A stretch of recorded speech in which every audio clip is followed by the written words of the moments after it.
Hi అండి. Welcome to our channel. ఇవాల్టి మన రెసిపీ వచ్చేసి ఎగ్‌తో ఒక మంచి హెల్తీ రెసిపీ అయితే చూపించబోతున్నానండి. ఈ ఎగ్ రెసిపీ వచ్చేసి మనం పప్పుచారు, రసం, సాంబారు ఇలా ఇందులోకైనా నంచుకోవచ్చు. లేదంటే డైరెక్ట్‌గా ఇలా కూడా తినేయొచ్చనమాట. ఇప్పుడు రెసిపీ చూసేద్దాం. గుడ్లనైతే ఉడకబెట్టేసుకుందామండి. ఎప్పుడైనా గుడ్లు ఉడకబెట్టేటప్పుడు కొంచెం కల్లుప్పు వేసుకోండి. కల్లుప్పనే కదా సాల్ట్ ఏదైనా వేసుకోండి. కోడిగుడ్లనేది పోకుండా మంచిగా వస్తాయన్నమాట. మంచిగా ఉడుకుతాయి. లేదంటే ఒక్కొక్కసారి ఇలాగా పోతూ ఉంటాయి కదండీ మనకి గుడ్లు. అలాగవ్వకుండా ఉంటాయన్నమాట. ఇక్కడ చూడండి పొట్టంతా ఒలిచేసుకొని వీటిల్ని మధ్యలోకైతే కట్ చేసేసుకొని అన్నీ కూడా పక్కన పెట్టేసుకుందాం. ఇదిగోండి ఇలాగా ఆఫ్ చేసేసుకోండి మధ్యలోకి.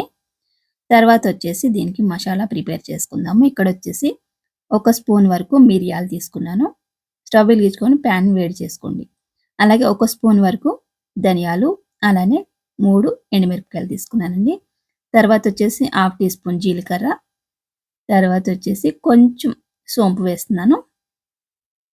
ఇవన్నీ కొంచెం ఫ్రై అయిన తర్వాత ఇప్పుడు దీంట్లోకి ఒక గుప్పెడు వరకు కరివేపాకు వేసుకోండి. కరివేపాకు ఎంతైనా వేసుకోవచ్చు. తర్వాతొచ్చేసి మునగాకండి. మునగాకుని నేను శుభ్రంగా కడిగేసుకొని ఆరబెట్టుకున్నాననమాట. అందుకే ఇలాగయింది. కొంచెం డ్రై అయిపోయింది. అదే ఒక కప్పు వరకు ఏసానండి. చిన్న కప్పు వరకు.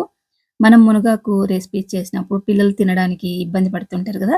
ఇలా మనం ఇందులోనే ఏసి కలిపేసి ఇచ్చేస్తే వాళ్ళు హ్యాపీగా తినేస్తారనమాట. ఇప్పుడు వాటిని బాగా ఫ్రై చేసుకున్న తర్వాత మిక్సీ జార్‌లో చల్లారబెట్టుకొని ఏసుకొని కొద్దిగా సాల్ట్ కూడా వేసుకున్నానండి. ఇంకా మనం సాల్ట్ అనేది ఇందులోనే వేసుకున్నాం. ఇంకా గుడ్లలో ఎక్కడ వెయ్యం కదా! అందుకనేసి కొంచెం ఉప్పు వేసి బరకగా మిక్సీ పట్టేసుకున్నాను. ఇప్పుడు అదే ప్యాన్‌లో కొద్దిగా ఆయిల్ వేసుకొని కొంచెం శనగపప్పు వేస్తున్నానండి.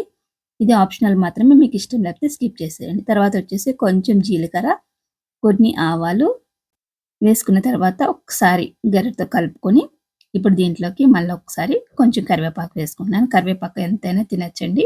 కళ్ళకి చాలా మంచిది. ఇక్కడొచ్చేసి కొంచెం పసుపు కూడా వేశాను.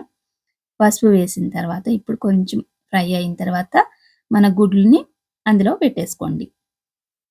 ఇట్లా రివర్స్‌లో పెట్టేసేయండి గుడ్లన్నీ కూడా. 2 వైపులా కూడా కొంచెం లైట్‌గా కాలిన తర్వాత అప్పుడు పొడి వేసుకుందాం మనం.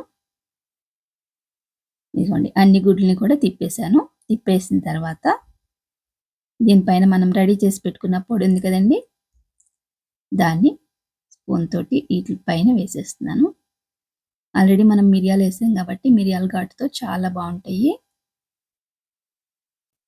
నేనైతే బాయిల్డ్ ఎగ్‌లో ఓన్లీ మిరియాల పొడి వేసి కూడా చేస్తూ ఉంటాను అప్పుడప్పుడు మధ్య మధ్యలో. ఇదొక రకం అన్నమాట. ఇప్పుడు మళ్ళా వాటిలిని టర్న్ చేసేసి, ఇప్పుడు దీనిపైన కూడా మళ్ళొకసారి పొడి జల్లుకుందామండి 2 వైపులా కూడా.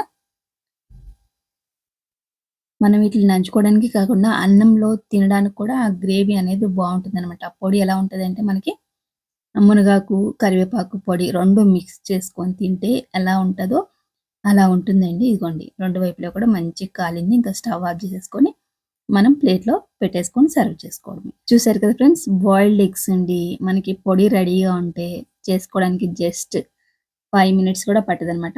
2 మినిట్స్‌లోనే మనం చేసేసుకోవచ్చు దీన్ని. చూస్తున్నారా? ఇలా డైరెక్ట్‌గా కూడా తీసేసుకోవచ్చనమాట. అన్నీ కూడా పిల్లలు చాలా ఇష్టంగా తింటారు. అలానే లేదు ఇంట్లో పప్పుచారు, రసం ఉన్నప్పుడు అన్నంలో కూడా నంచుకోవచ్చు. ఇంక మన ఇంట్లో మునగాకు చెట్టు ఉంది గాబట్టి, మన ఇష్టం అండి. ఇందులోనే ప్రతి దాంట్లోని వేసేస్తూ ఉంటాననమాట. మామూలుగా వండితే పిల్లలు తినరనమాట. అందుకనేసి ప్రతి కూరలోని కొంచెం కొంచెం పొడన్నా వేసేస్తాను. లేదంటే ఆకులన్నా వేసేస్తూ ఉంటాననమాట. ఇంక పిల్లలకి అంత చేదనిపిచ్చదు వేరే దాంట్లో ఏస్తే. అందుకనేసి డైరెక్ట్‌గా పెడితే వాళ్ళు చేదంటారు. ఇప్పుడు కొంచెం ఆ మునగాకు పొడితో తిన్నానండి. చాలా బావుంది. అలానే పప్పుంటే పప్పులో కూడా ఏసుకొని తిన్నాను. సూపర్ అయితే ఉంది. వీడియో నచ్చితే లైక్ చేయండి. Thanks for watching. By by.